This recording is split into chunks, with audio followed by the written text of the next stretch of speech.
kelompok daripada Habasyah yang kurang lebihnya orangnya hitam-hitam, kemudian apa? Kepalanya botak, betisnya kecil-kecil, Pak. Betisnya kecil-kecil. Ini Dzusuwasakotain ini orangnya kecil, hitam-hitam, berkepala botak, bawa cangkul, ada yang bawa dongkelan, ya, Pak. Kurang lebih satu orang itu berkekuatan 700 sampai 800 orang. Satu orang punya kekuatan 700 sampai 800 orang. Dan ini telah diramalkan oleh hadis Nabi Muhammad SAW ketika sekelompok orang tersebut datang ke kota Mekah, kemudian mencongkel Ka'bah sampai Ka'bah pada saat itu runtuh, dan saat itu juga Ka'bah tidak akan ada lagi orang-orang yang berkunjung ke Baitullah. Dan itu adalah ciri-ciri akhir zaman, di mana setelah Imam Al-Mahdi akan turun, Dajjal akan turun di hadapan kita. Na'udzubillahimin. Makanya kalau kita pengen punya rezeki, perbanyak baca sholawat. Ada yang baca sholawat anjuran, ya Thayyibah, ya Thayyibah, ya dawal ayana ishtagna lik wal nadana wal hawa nadana. Oh, ya Thayyibah, ya Thayyibah, wal hawa nadana. Mudah-mudahan angin kota Madinah bisa manggil kita untuk bisa ziarah ke makam Nabi Muhammad SAW. Sedikit ciri-ciri di mana nanti Ka'bah akan dihancurkan, akan ada muncul beberapa tragedi. Kemarin kita mati lampu berapa hari tuh? 2 hari. Kira-kira mati lampu 2 hari, air ada kagak? Cair, betul. Wudu tayamum, bener nggak? Andai kata 2 hari tidak ada listrik, air tidak ada, makanan tidak ada. Kenapa? Produksi makanan berkurang. Nanti suatu zaman akan ada masa di mana 40 hari 40 malam umat Islam dan seluruh umat di dunia akan merasakan demikian, kegelapan total. Bapak-bapak, listrik kita energinya terbuat dari batu bara. Betul. Batu bara setiap hari diambil, didatangkan ke PLTU, kemudian dari PLTU asap-asapnya kemudian dikembangbiakan sehingga polusi di hadapan kita dari PLTU menuju berapa ratus kilometer itu polusinya sudah tercemar. Dan itu mungkin asap-asapnya bisa mengakibatkan berbagai macam penyakit, termasuk adalah penyakit selesma. Makanya nanti akan ada dukhon berturut-turut di akhir zaman, sehingga dukhon tersebut, asap tersebut membuat banyak orang penyakit dan banyak yang mati mendadak. Satu, ciri-ciri akhir zaman, munculnya dukhon. Batu bara diambil sekarang, lihat di Kalimantan banyak bendungan-bendungan yang sudah tidak lagi dipakai. Kemudian di situ banyak korban-korban jiwa, hampir 1 tahun lebih daripada 137 orang meninggal lantaran bendungan tersebut tidak diurusi oleh pengusaha-pengusaha yang sedang ini mengeruk daripada limbah-limbah tersebut. Batu baranya diambil, habis dikeruk, itu dibikin bendungan, banyak air, banyak orang anak sedang sekolah terpleset mati di sana. Kejadian seperti itu sekarang sudah ada banyak terjadi. Mereka protes, mereka dipenjara. Ini yang harus kita teriakkan, Pak. Alam kita sudah diperkosa, alam kita sudah dianiaya. Maka kalau alam sudah dianiaya, lihat zaman sekarang di Pulau Jawa lewat Garut. Kemarin Garut waktu itu pernah terjadi gempa besar, betul. Garut yang jauh dari laut, gempa besar. Lantaran apa? Lantaran keseimbangan bumi di Garut sudah tidak stabil. Ditelisik, ternyata gunung-gunung di Garut satu persatu telah dikeruk tanahnya. Padahal di Al-Quran, wal jibala autada, bahwasanya gunung-gunung yang ada di muka bumi ini sebagai pondasi buat kita. Kalau gunung-gunung kita yang ada di Pulau Jawa dikerukin terus menerus. Sekarang di Banten ada proyek jalan tol. Bapak-bapak kalau nggak percaya boleh dicek. Tanahnya diambil, keseimbangan bumi kita mulai tidak stabil. Sehingga apa? Ini kata Allah, wal jibala autada, gunung sebagai tiang-tiang kita. Kalau tiangnya dihancurin, maka pondasinya akan goyah. Ketika pondasi akan goyah, terjadilah gempa di mana-mana. Bahkan Badan Geologi Dunia mengatakan, Badan Geologi yang ada di Indonesia juga pernah menyampaikan, Jakarta, Pulau Jawa berpotensi gempa 9 sampai 11 skala liter yang mampu merobohkan gedung-gedung tinggi di Jakarta. Jadi hati-hati Pak. Ini makanya yang punya tanah jangan dijualin. Ya Pak. Punya tanah Pak? Punya. Meter di mana ya? Nah, punya Ustaz saya Pak. Hati-hati nih. Ini kepedulian kita. Zaharul fasad bil barri wal bahri bima kasabat aydin nas liyudhiqahum ba'dal Zaharul fasad bil barri wal bahri bima kasabat aydin nas. Telah nampak kerusakan di darat dan di laut bima kasabat aydin nas, karena ulah tangan manusia. Tangan yang mana? Ini adalah contoh daripada majaz mursal min itlaqil juz wa iradatil kull. Yang disebut tangan manusia, yang dimaksud adalah perbuatan-perbuatan manusia. Ai bisababi ma'asin nas wa dzunubihim li anna silahal ardi was samai biqa'ah. Karena kerusakan manusia, karena kemaksiatan manusia, karena tegaknya bumi kita, lestarinya alam kita, karena ketaatan manusia kepada Allah Subhanahu wa ta'ala. Ini menurut riwayat daripada Imam Ali As-Sabuni dalam kitabnya Sofwatut Tafasir. Pak, Imam Al-Ghazali pernah bercerita, ada salah satu penduduk satu kampung, kurang lebih hampir 18.000 penduduk. Itu kampung semuanya orangnya rajin ibadah, baca Qur'annya rajin, sholatnya rajin, zikirnya rajin, tadarusnya rajin. Pokoknya yang namanya ibadah, itu satu kampung semuanya rajin ibadah. Tapi satu ketika Allah mengazab kampung tersebut sampai orang-orang yang soleh, ya kurang lebih 18.000 orang tersebut tewas diazab oleh Allah Subhanahu wa ta'ala. Kenapa tewas? Karena mereka membiarkan maksiat, mereka ibadah buat mereka sendiri. Tapi ketika ada orang mabuk, mereka diam. Ada orang zina, mereka diam. Ada orang yang namanya bermaksiat, mereka diam. Oh, biarin mereka maksiat, kita mah ibadah aja. Allah murka lantaran tidak membiarkan orang-orang yang soleh untuk mengucapkan amar ma'ruf nahi munkar. Pak, kalau istilah kita, kenapa orang soleh juga ikut diazab? Bapak kalau lagi naik namanya pohon jambu nih, naik pohon jambu, tiba-tiba bapak disengat semut kerangrang namanya. Nah, semut kerangrang satu dong yang digigit oleh semut kerangrang, digigit sampai berdarah. Marah nggak Pak? Marah. Tapi bapak masih pengen naik pohon itu lagi. Nah, yang dibunuh, yang ngegigit bapak apa semua semut yang ada di pohon tersebut? Semuanya. Bapak bakar belarak dikosek mati semua. Itulah yang maksiatnya satu, yang tenangnya banyak, yang ibadahnya banyak.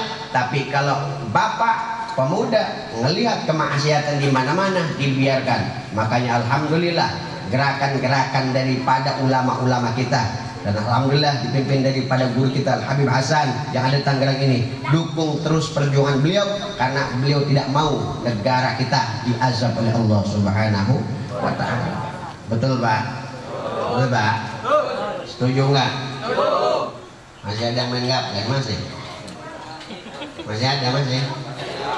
Yang dangdutan masih ada yang dangdutan? Ustaz, masih ada yang nyawa. Apa namanya ini? Sukatani ya? Iya, ini Agustusan undang pengajian apa undang dangdut di Sukatani? Hah? Dangdut? Iya, nggak enak kalau ngedang dangdut. Sukatani digoyang ya. Boy. Nih kalau yang hajat, kalau bisa mengundangnya kiai Pak ya. Yang hajat undang kiai, kalau undang kiai, undang habib, undang ulama berkah. Ya.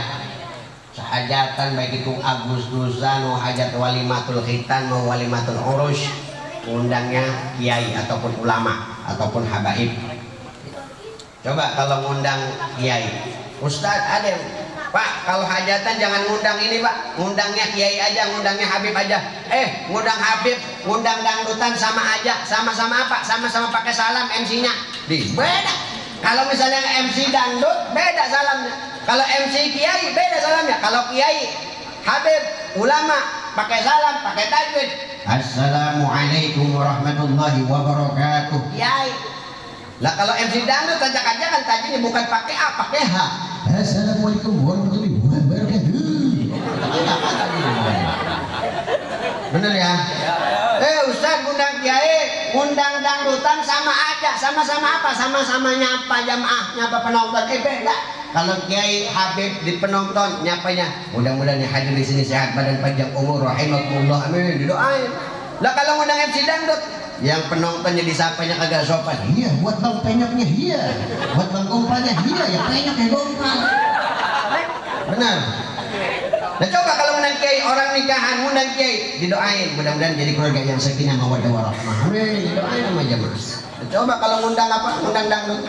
Ya, untuk kedua mempelai kita persembahkan sebuah lagu. Yang pertama, Bercerai Muda. Baru nikah doain bercerai muda. Makanya undang-undang yang namanya dangdutan maka agak berkah, Pak. Agustusan ramaikan dengan zikir, ramaikan dengan istighosah. Betul? Betul. Setuju gak nih? Betul. Udah ada rencana belum Agustusan ngerayain kayak gitu? Betul. Ya, rencana Pak. Makanya kalau kampung kita pengen berkah nih, alhamdulillah nih. Masih ada pengajian malam Jumat. Di sana-sana mungkin sudah banyak pemuda-pemuda yang lupa, orang-orang tua yang lupa untuk pengajian. Padahal pada saat ini wahai para jamaah, kita ini hidup di akhir zaman, zaman yang penuh dengan fitnah, zaman yang penuh dengan cobaan. Nanti di akhir zaman ini kita akan mengalami berbagai macam cobaan dan ujian, terutama kaum muslimin dimanapun berada. Semakin mereka iman kuatnya, semakin mereka pujian dan cacian di mana-mana. Pak, ciri-ciri akhir zaman muncul itu ada 3. Kata Nabi Muhammad SAW di dalam hadisnya, fi hadhiil ummah khasfun wa qadfun wa mashun. Umatku nanti akan ditenggelamkan, wajah mereka akan melepuh berubah, seluruh umat manusia maksudnya, dan mereka akan dihujani oleh ribuan meteor. Meteor-meteor akan dihujani ke bumi kita. Sahabat heran nanya sama Rasul, wa mata dzaka ya Rasulullah, kapan itu akan terjadi wahai Rasul? Idza dha'aratil qayyinat, bumi kita akan diazab oleh Allah, akan ditenggelamkan oleh Allah. Mereka, wajah mereka akan melepuh berubah kepanasan, dan mereka akan dihujani oleh meteor-meteor. Idza dhaharatil qayyinat, apabila penyanyi-penyanyi wanita telah bermunculan di mana-mana. Udah ada belum? Hah? Udah banyak belum? Penyanyi dangdut aja bang, penyanyi dangdut udah berapa generasi? Dulu ada penyanyi dangdut terkenal namanya Inul Daratista. Goyangan apa itu? Oh, suka nonton berarti. Beres Inul Daratista naik lagi tuh Uut Permatasari, betul?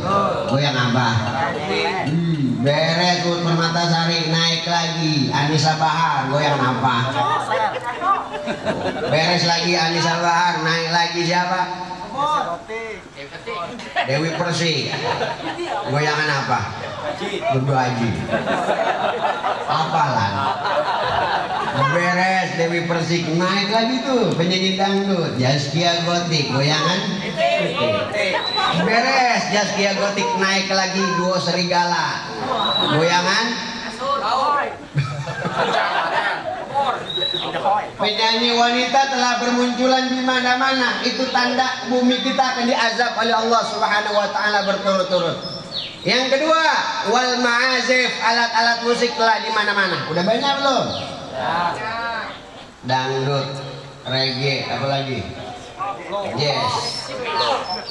Kadang-kadang kalau orang nih yang lain ke masjid dia gitar-gitaran.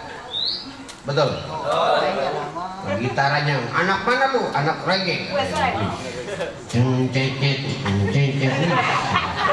Ada itu kita lewat masjid main gitu lah. Jalani semua. Masya Allah. Pas diajak di akhirat. Apa? Kenapa kamu diajak? Gara-gara rasta.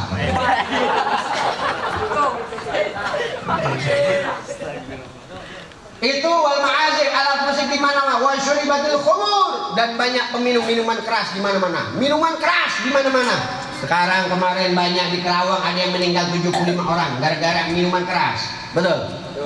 Minuman keras dicampur, dioplos pakai obat nyamuk, mati. Benar? Ya, orang bego. Benar. Kemarin ada lagi kasus di Kerawang juga tuh. Di Kerawang ada pemuda mabok minum air celupan Softtek. Benar nggak? Betul. Iya, direbus air minuman keras, dicelupan air celupan Softtek, mabok nih. Kadang-kadang kan kalau di kota-kota ngelihat, masya Allah. Lah kalau kita lewat bandara lihat minuman keras luar biasa mahal-mahal. Bahkan kalau kita ngelihat itu di bandara tuh ada yang minuman keras harganya 700 juta satu botol. 700 juta, kesenggol tumpah nangis. Benar? Sebotol 700 juta. Lah kalau mau mabok bang, gak usah repot-repot ke sono, bener nggak? Mendingan kita ke belakang rumah cari tai kucing, lu makan. Benar? Iya deh, campur sopel. Kalian nggak ditanya kemana lo, mabok tai kucing gua. Benar? Bumi kita nggak akan tenggelam, Ustaz. Kata siapa? Bumi kita punya gunung es. Ini adalah, pada saat ini adalah global warming, pemanasan global. Semakin hari gunung tersebut mencair, volume air di muka bumi kita akan semakin apa? Naik. Makanya sekarang kita lihat di Cina beberapa kotanya yang sudah tidak mungkin lagi kena banjir. Kemarin kena banjir. Amerika yang pada saat ini, oh beberapa daerah tidak mungkin kena banjir. Kena banjir. Kerawang kena banjir. Purwakarta yang dari dulu gak pernah kena banjir, kena banjir. Lantaran apa? Volume bumi kita semakin, airnya semakin meningkat. Dan nanti kepanasan global, wajah manusia akan melepuh. Lihat di India, di beberapa negara yang begitu sangat panas. Di India pernah terjadi panas luar biasa, hampir beberapa derajat. Telur ditaruh di depan rumah itu langsung matang. Kemudian kalau kelamaan di luar langsung lupas, ngelekep. Kadang ada beberapa negara yang sangat dinginnya luar biasa sampai ngelupas kepala. Ini apa? Kulitnya. Waktu saya pernah ke Turki, Pak. Dinginnya sampai luar biasa, Pak. Sampai kencing keluar jadi es. Buset, kata gue, jualan es serut kencing, kata gue. Ini sampai ngelupas, Pak. Terlalu panas ngelupas, terlalu dingin ngelupas. Makanya wajah manusia banyak yang dirubah ketika ekosistem bumi kita tidak stabil. Yang ketiga, manusia akan dihujani oleh ribuan meteor. Kapan terjadinya? NASA dari dulu pernah banyak orang yang masuk Islam di NASA lantaran meneliti hadis Nabi Muhammad SAW. Kemudian mereka mengatakan dari dulu, hati-hati, dari 2013 meteor Allah sudah turunkan ke muka bumi. Tanggal, kita list beberapa saja, sebetulnya datanya banyak di negara-negara Eropa, Amerika dan lain-lain. Tanggal 12 Februari tahun 2013 pernah Allah turunkan satu meteor. Di mana? Di Rusia, di kotanya namanya Siberia. Pada saat itu Allah turunkan meteor, bukan di perkampungan, di danau es, hempasan anginnya saja menewaskan 1.400 orang lebih. Tanggal 12 Februari tahun 2013. 2 bulan kemudian Allah lagi turunkan meteor di Argentina pada 14 April tahun 2013. Allah turunkan di Argentina pada malam hari, kemudian meledak di atas, tidak sampai permukaan bumi. Pada saat itu terlihat seperti terang benderang. Beberapa komet di beberapa Asia Tenggara telah di lautannya kemudian muncul, kemudian meteor-meteor tersebut jatuh ke bumi kita. Kemudian meteor-meteor tersebut pernah juga jatuh kemarin Februari, cuma kecil. Dari kemarin September, Oktober, November, Desember kemarin pernah ada komet-komet kecil juga dari data NASA turun di bumi Eropa. Masya Allah. Dan nanti kata NASA, ini yang akan mengejutkan dunia kita. Akan ada muncul satu meteor yang ditunggu-tunggu oleh dunia, yang ditunggu-tunggu oleh Dajjal. Meteor tersebut adalah Cytride. Jenis meteor ini namanya Cytride. Meteor tersebut adalah meteor besi. Kecepatannya 1.700.000 km per jam. Meteor kecepatan 70 km per jam jatuh di laut, menyebabkan gelombang tsunami 7 meter. Kalau andai kata kecepatan 700 km per jam mengakibatkan gelombang tsunami bisa sampai 70 meter. Ini kecepatan 1.700.000 km per jam yang apabila menghantam bumi kita, kurang lebihnya setengah bumi akan musnah di hadapan kita. Apa kata Nabi? Tsumma udtum haitsuma badatum. Kalian akan kembali ke masa batu. Listrik ketika meteor tersebut menghantam bumi kita, listrik seluruh dunia akan padam total, tidak ada daya. Dan semua motor kita nggak kepake, elektromagnetik kita nggak kepake, mobil kita nggak kepake. Kata Nabi, tsumma udtum haitsuma badatum. Bahkan penemu handphone Apple yang bernama Steve Jobs pernah juga mengatakan sebelum beliau meninggal, beliau mengatakan, sepeninggalanku nanti bumi kita akan kembali ke masa batu. Jadi yang namanya mati lampu 2 hari nggak seberapa, nanti selamanya lampu kita tidak akan nyala. Dan itulah yang dijanjikan oleh Nabi Muhammad, tsumma udtum haitsuma badatum. Kenapa? Bahan-bahan energi bumi kita setiap hari semakin habis. Bensin semakin hari semakin diambil, semakin habis. Bensin kalau sudah habis di muka bumi, minyak bumi sudah habis, bensin motor mau jalan pakai apa, mobil mau jalan pakai apa. Kalau batu bara, energi listrik semakin hari semakin habis, listrik kita mau pakai apa. Ketika meteor tersebut yang dijanjikan oleh NASA yang bernama Cytride tersebut menghantam bumi kita, maka kita akan dihadapi oleh pemandangan akhir zaman dengan gelap gulita. Pabrik-pabrik semuanya tutup, rumah sakit semuanya tutup, dan semua kembali ke masa batu, dan semuanya kembali di mana seperti di zaman-zaman para nabi-nabi yang lain. Betul. Jadi kita umat Islam siap-siap, dan semuanya telah dikabarkan oleh baginda Nabi besar Muhammad Sallallahu Alaihi Wasallam. Nanti umat Islam juga akan akan mengalami daripada penindasan Dajjal. Pak, nah, Dajjal itu sistemasinya adalah New Order World. New Order World ini adalah orde baru. Orde baru ini adalah masalah pemangkasan ekonomi. Ekonomi kita sudah dipangkas betul-betul, dijajah. Yang namanya finansial kita telah dijajah oleh mereka orang Yahudi dan Nasrani. Contoh, sistem perbankan sudah tadi tidak lagi murni, betul. Kemudian kredit, pay letter, terus apa lagi? Apalagi tuh? Riba di mana-mana. Ini udah menjadi kinerja mereka. Kemudian Pak, Dajjal itu pengikut Dajjal. Zaman dulu kita di zaman Nabi transaksi dinar dirham, dan itu tidak ada kerugian. Terus kemudian di zaman dulu di Indonesia sistem jual beli adalah tukar menukar. Kemudian muncul pemahaman baru, pemahaman satanisme menurut saya, yang menurut saya ini bisa menzolimi orang. Akhirnya muncullah uang tersebut dipergunakan untuk transaksi-transaksi. Pak, uang kita ini kiblatnya ke Amerika. Amerika nama mata uangnya adalah dolar. Dolar itu dalam bahasa Inggris adalah $1. $1 itu dalam $1 itu ada segitiga. Segitiga bermuda bermata satu, menandakan simbol Dajjal. Kemudian kalau kita tulis Bapak $1. Nah setelah ditulis dibalik kurang lebih 360 derajat, itu tulisannya kita baca lagi menjadi bahasa Inggris, berbunyi Our Dajjal. Our Dajjal. O-nya jadi O tetap, N-nya jadi U, E-nya jadi R kebacanya, D-O-O-L-nya jadi J, Dajjal, R-nya jadi L, Our Dajjal, Dajjal kita. Dan ini adalah sistem untuk memperpecah belah umat manusia melalui sistemasi ekonomi. Dan umat Islam tidak sadar dengan hal demikian.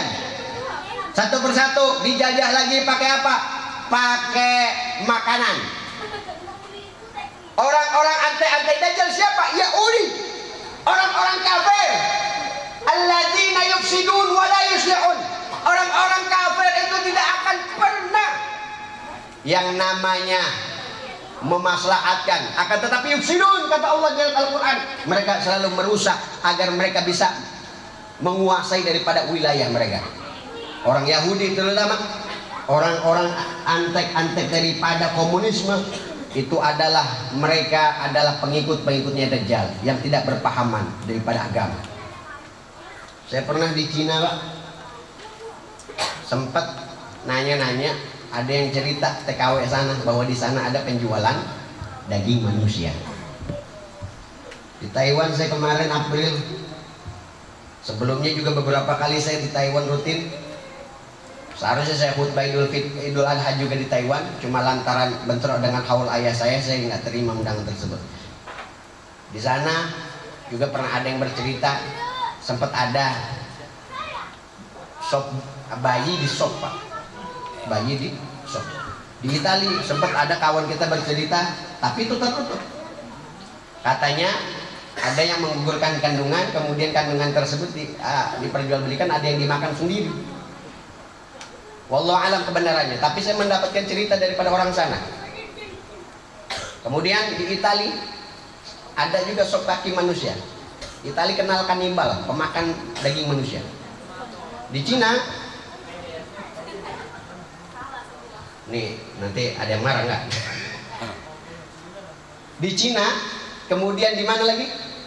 Di Italia itu banyak pemakan daging manusia. Di Cina itu di Xianzhang, Pak. Di Xianzhang itu saudara-saudara Muslim kita yang ditahan itu adalah orang Muslim. Etnis apa? Etnis Turki yang ada di Cina itu ditahan pada saat ini. Dan bumi kita bungkam.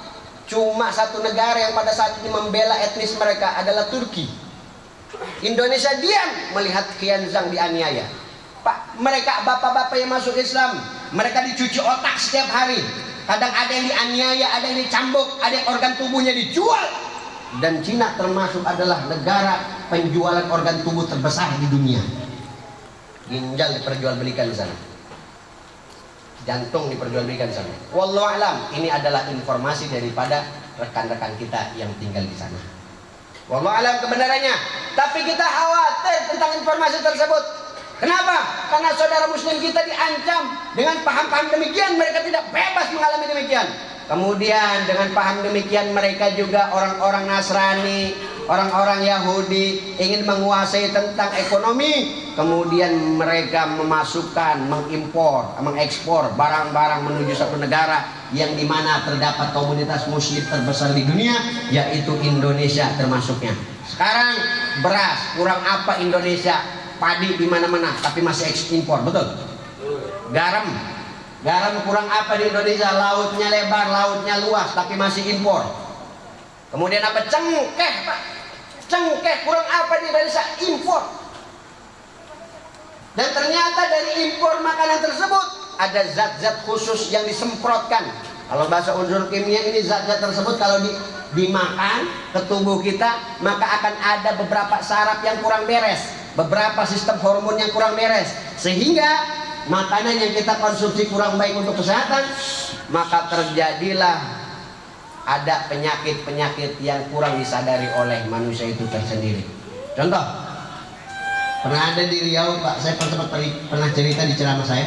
Di Riau ada seekor kuda yang dikasih makan rumputnya bukan rumput asli, alias rumput impor. Karena saking bagusnya itu kuda, dia pengen rumput yang bagus. Ternyata itu rumput kurang bagus buat kuda. Dan ternyata dari rumput yang impor tersebut, makanan-makanan yang diimpor tersebut ternyata kurang bagus buat kesehatan si kuda tersebut.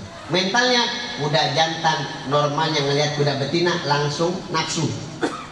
Tapi ketika lihat kuda betina cantik-cantik lewat, diam dia. Tapi ngelihat kuda jantan lewat, dia empat kuda jantan. Kenapa? Lantaran makanannya sudah beda. Tapi beda kalau kuda yang normal, yang sudah konsumsi dengan zat-zat yang luar biasa. Ini zat yang alami, yang murni, ini luar biasa. Masih alami, masih bisa normal. Kenapa? Karena tidak ada campuran zat-zat kimiawi. Jadi hati-hati. Zaman sekarang makan makanan yang murni, makan makanan yang higienis, yang kurang lebihnya dari petani-petani kita, yang kurang lebihnya dari orang-orang sekeliling kita, bukan dari orang-orang yang impor. Betul? Paham Pak ya? Jadi makanan kita telah dijajah oleh mereka orang-orang yang tidak bertanggung jawab. Food kita telah dijajah. Makanya ketika akhir zaman datang, Dajjal akan menguasai dunia. Nanti mereka akan membunuh setiap orang muslim yang tidak mau mengikuti ajarannya. Lihat komplotan orang-orang Yahudi Palestina. Ciri-ciri Dajjal akan muncul adalah sebagaimana yang diriwayatkan oleh Nabi Muhammad SAW, bahwa Dajjal akan muncul di Syam, bahwa Dajjal akan muncul di Iran, di Isfahan, dan sekarang akan membawa 70.000 pasukan Yahudi dari kota Isfahan di negara yang namanya Iran. Dan sekarang kita lihat, boleh dicek di Google, boleh dicek sekarang, sudah ada 70.000 pasukan Yahudi yang siap menanti datangnya Dajjal dengan pakaian hijau-hijau dan bertulisan kafarah di belakangnya. Bapak boleh cek kalau nggak percaya. Jadi ini lamaran Nabi, satu persatu mulai dipertunjukkan oleh Allah Subhanahu wa taala di hadapan kita. Nanti Dajjal akan menuruti, akan berbawa komplotannya akan menyeluruh di seluruh dunia, kecuali beliau tidak datang ke Madinah dengan Mekah Al-Mukarramah yang tidak diinjak oleh Dajjal. Dua kota suci tersebut terhindar daripada fitnahnya Dajjal. Ketika datang ke Indonesia, sekelompok Indonesia, bahkan kiai banyak yang murtad ketika melihat Dajjal. Kenapa? Kesaktian Dajjal. Ditanya orang Islam, hal tu'minun, iman tidak kepadaku? Iman tidak kepada ajaran Dajjal? Kalau orang jawab la amantu billah wa rasulih, saya lebih iman pada Allah dan Rasulnya, dibunuh orang tersebut.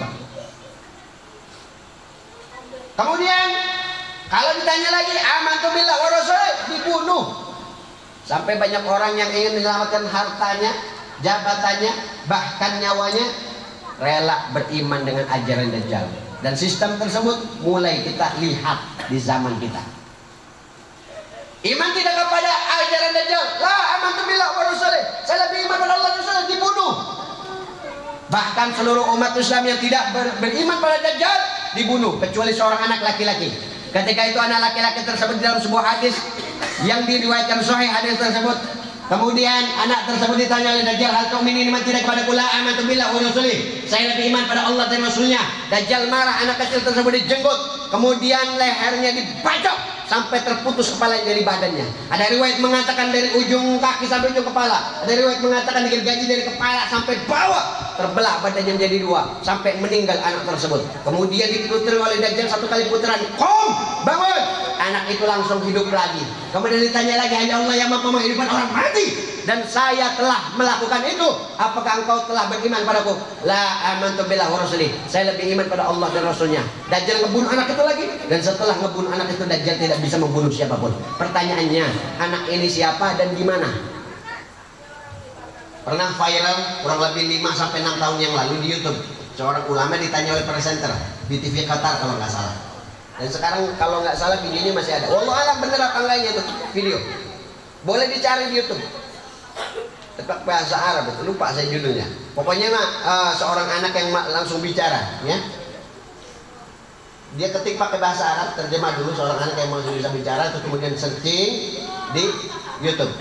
Jadi ditanya itu sama presiden bertanya di sana apa yang menakjubkan pada tahun ini, peduli dan walad, telah lahir seorang anak laki-laki. Anak laki-laki tersebut baru lahir pada zaman ini. Kemudian baru lahir dia langsung bisa ngomong. Setelah ngomong dia seperti anak normal biasa. Misalnya di 2 tahun, 3 tahun baru bisa ngomong kayak gitu, Pak. Dan apa yang dikatakan anak laki-laki yang baru lahir tersebut langsung bisa ngomong? Yang dikatakan anak laki-laki tersebut adalah dengan keajaiban Allah.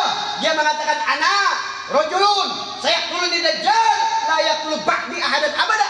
Saya adalah seorang anak laki-laki yang akan dibunuh oleh Dajjal, layak tulu ba'di ahadan abada. Dajjal tidak mau membunuh siapapun. Ba'di setelah membunuhku, ahadan satu orang pun, abada selama-lamanya. Diriwayatkan wallahu alam kebenaran berita ini, dan ternyata ini menggemparkan seluruh ulama di dunia yang melihat video ini. Wa hadza zamanu khuruj Dajjal, dan ini adalah zaman di mana Dajjal akan turun. Di Filipina telah ada agama pengikut Dajjal, kurang lebih pengikutnya 3 juta orang lebih, 2 juta sampai 3 juta orang agama penyembah Dajjal. Boleh dicek, Pak. Ada yang pernah sempat viral juga wallahu alam, tahu hoax tahu enggak, Katanya sempat melihat seorang ulama melihat seekor binatang seperti yang diriwayatkan riwayat Tamim Ad-Dari, adalah riwayat daripada bahwa ada seekor binatang Dajjal yang peliharaan Dajjal yang tidak tahu mana depan mana belakang, jadi bulunya lebat. Wallahu alam. Dan ini adalah yang penting daripada iktibar keraji, kita menandakan bahwa kita saat ini hidup di akhir zaman, dekat dengan yang namanya akhir zaman, dan penuh dengan fitnahnya akhir zaman.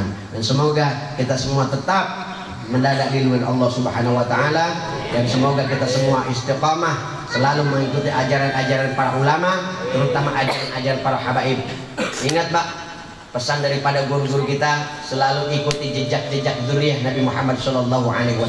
Sekalipun seseorang ibadahnya paginya rajin, zikirnya rajin, tahajudnya rajin, sekalipun di ibadahnya rajin, sholat ibadahnya rajin, tahajudnya rajin, puasa Senin Kamisnya rajin, tapi kalau dalam hatinya ada benci kepada dzurriyyah Nabi Muhammad, maka mata Nasranian atau Yahudian, dia mati dalam keadaan Nasrani ataupun Yahudi. Tapi ada orang yang kebaikannya enggak seberapa, tapi dia rajin pengajian, dia ta'zim kepada dzurriyyah Nabi, dia hormati terhadap dzurriyyah Nabi, keturunan dari Nabi, mata syahidan, maka insya Allah orang tersebut akan mati dalam keadaan syahid. Jadi masya Allah, guru kita di hadapan kita, jangan sia-siakan gali ilmu dari beliau, mahabbah terhadap beliau. Insya Allah di hari kiamat nanti, daripada nenek moyang beliau, baginda Nabi besar Muhammad SAW, akan menyayangi kita dan berikan syafaatnya terhadap kita semua. Amin ya rabbal alamin. Jadi kalau ada bapak punya anak bapak disayang sama anak orang lain, kira-kira bapak sayang gitu? Bapak ini punya anak, tiba-tiba anak bapak dikasih, nih tong bapak saya gajian, ini beli permen, ini buat beli sepatu, dikasih. Kalau nggak minimal disayang, diperhatiin. Kira-kira bapak sayang nggak sama orang yang merhatiin anak bapak? Sayang. Bapak dapat rezeki, waduh, buat nih yang suka nyayangin anak saya. Begitu juga kita kepada Nabi Muhammad SAW. Ketika anak-anak cucunya disayang oleh kita, makanya bapak kalau punya rezeki, alhamdulillah saya dapat rezeki, beli jeruk lah buat Habib Hasan, tuh kan adem tuh Habib ya. Jadi insya Allah Pak. Tapi insya Allah yang menghargai daripada dzurriyyah Nabi Muhammad SAW, insya Allah mendapat syafaat dari Nabi Muhammad SAW. Terakhir, sebelum ditutup Pak, saya adalah seorang dai sekaligus daripada terapis pengobatan Tibun Nabawi. Pada saat ini saya mengajarkan daripada beberapa kajian tentang pengobatan Nabi secara ilmiah, dan termasuk saya juga pernah menulis buku, dan buku saya tidak mau dipersebarluaskan, hanya untuk kalangan-kalangan sendiri yang membutuhkan saja. Kurang lebih hampir 9 buku, dan semuanya berjudul tentang pengobatan Nabi. Baik itu The Secret of Sunnah tentang dulu waktu itu saya mengarang pakai bahasa Inggris, kemudian The Secret of Sunnah, dan sekarang alhamdulillah Indonesia ada. The Secret of Sunnah itu tentang rahasia-rahasia sunnah. Dari bapak melihara jenggot, kan kita tahu sunnahnya melihara jenggot apa, ternyata ada manfaatnya kayak gitu Pak ya. Terus juga tidur ke kanan, ke kiri, kemana, itu juga diterangkan daripada secara ilmiah. Dan alhamdulillah Pak, saya bisa mengislamkan banyak orang dari pengobatan Nabi ini. Kemarin waktu di Taiwan, orang Amerika saya obati, kurang lebih dia tidak bisa jalan hampir 4 bulan lebih, sudah berobat ke Australia, ke beberapa negara Cina, Taiwan, kemudian dia di rumah sakit Buddha. Saya pakai pakaian kayak gini, dibilang teroris lah. Ya di Cina pakai jubah, pakai udang-udang, dipegang sama security. Wah, mau ngapain kata dia kan gitu. Akhirnya saya bilang, I'm Muslim, I'm not terrorist. Saya adalah orang Muslim, saya bukan teroris. Saya jelaskan, akhirnya saya mengobati. Nah, mana buktinya bahwa kamu diundang di sini? Saya kasih. Akhirnya saya obati dia dengan pembacaan ayat.